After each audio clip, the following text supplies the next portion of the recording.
দেখুন, প্রত্যেক দিনই হাজার হাজার মিনিটের ফুটেজ এবিপি আনন্দের ক্যামেরাবন্দি হয়, কিন্তু তারই মধ্যে কিছু অংশ এমন প্রতীকী হয়ে ওঠে, এতটা নজর কেড়ে নেয় যে এক যুগ পরেও তা নিয়ে চর্চা চলে।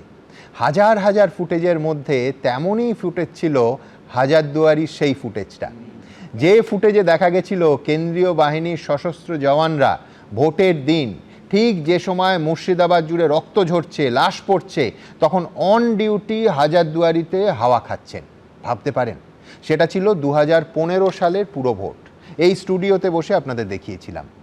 আর আজ আরেকটা নির্বাচনের দিন, 2026-এর বিধানসভা ভোটে বীরভূমের খয়রাশোলে সেই কেন্দ্রীয় বাহিনীর জওয়ানরা, আগের প্রতিবেদনে আপনাদের দেখালাম, বুক টান করে দুষ্কৃতীদের ইঁট বৃষ্টি রুখে দিচ্ছেন এবং 6 জন জওয়ান গুরুতর আহত হয়ে এই মুহূর্তে হাসপাতালে চিকিৎসাধীন শান্তি ফেরাতে গিয়ে।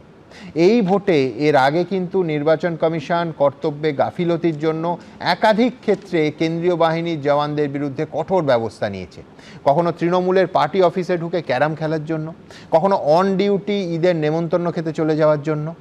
কিন্তু তারপর অন্তত প্রথম দফায় বাহিনীর কাজকে সাধুবাদ জানাতেই হবে।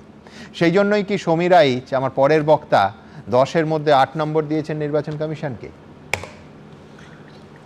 সুমন, অতি অবশ্যই তাই। 10-এর মধ্যে 8 দেওয়ার কারণটা একদম সেই জন্যই। আমার জ্ঞান তো এতটা ফেয়ার ভোট, যারা জিতবেন, মানুষ যাদের ভোট দিয়েছেন তারা জিতবেন, সেটা নিয়ে আমার কোনো কথা নেই, সে যে দলই হোক। মানুষ যে লাইন দিয়ে, মহিলারা লাইন দিয়ে ভোট দিয়েছেন, এটা আমরা দেখতে পাচ্ছি, সারাদিন ধরে দেখা গেছে। যেখানে প্রতিটা ভোটে কয়েকটা মৃত্যু, শীতলকুচির আজকে প্রথম কথা দেখো, আজকে যেটা দেখলাম যে কেন্দ্রীয় বাহিনীর ওপরে এবং পুলিশের ওপরে যেভাবে ইট বৃষ্টি হচ্ছিল, সেখানে যদি একটা গুলি চলতো, তারপরে শাসক দল কী বলতো? কারণ করছিল শাসক দলের লোকরা, এটা পরিষ্কার দেখা গেছে। তখন বলতো এই তো গুলি করে মারা হলো, এই হলো, সেই হলো। আসলে এরা কখনোই চায় না, শাসক দল, আগেও তাই দেখি, বামফ্রন্ট আমলেও তাই দেখেছি, শাসক দল কখনোই চায় না যে মানুষ নির্বিঘ্নে ভোটটা দিক, কেন তারা ডিগিং করবেন, মৃত ব্যক্তিদের ভোটটা তারা দিয়ে আসবেন। ইতিমধ্যেও আজকেও শুনলাম যে একজন নতুন ভোটার সবে লাইভ আমরা দেখিয়েছি, আসবো তার ঘটনা। তো এই যে ঘটনাগুলোকে বন্ধ করে দেওয়া হয়েছে, এটা তো আমাদের পরম সৌভাগ্যের।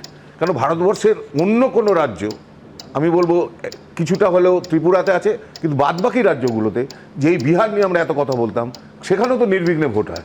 আমাদের এখানের মানুষ কেন দিতে পারবে না? এবং নির্বাচন কমিশন এটাই প্রমাণ করলেন যে ওনারা আগেরগুলোতে কিভাবে ব্যর্থ হয়েছেন।